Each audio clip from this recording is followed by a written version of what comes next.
లేదా అందరూ వాళ్ళ వాళ్ళ లైఫ్లో బిజీ అయిపోయారు, నేను కూడా బిజీ అయిపోయా. సీరియల్ బుల్లితెర నటి కీర్తి భట్ కోసం మనందరికీ ప్రత్యేక పరిచయం అవసరం లేదు. కీర్తి భట్ తన జీవితంలో ఎన్నో కష్టాల్ని ఎదుర్కొని ప్రస్తుతం బుల్లితెరపై నటీమణిగా తనదైన శైలిలో సక్సెస్ అందుకుంది. అయితే ఈ మధ్య తను ప్రేమించిన కార్తిక్ అనే అబ్బాయిని త్వరలో వివాహం చేసుకోబోతున్నానంటూ అభిమానులకి క్లారిటీ ఇవ్వడంతో పాటు ఎంతో ఘనంగా ఎంగేజ్మెంట్ని కూడా జరుపుకుంది ఈ జంట. ఈ జంటకు సంబంధించిన ఎంగేజ్మెంట్లో బుల్లితెర తారలు కూడా ఎంతగానో సందడి చేశారు.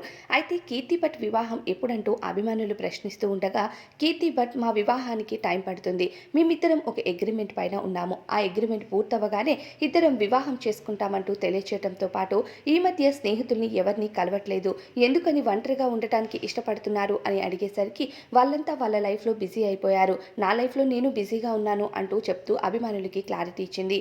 ఏది ఏమైనా కీర్తి భట్కు సపోర్ట్ చేసే అభిమానులకి హ్యాట్స్ ఆఫ్ చెప్పొచ్చు. దీనిపైన అభిప్రాయం ఏంటో కామెంట్ చేయండి.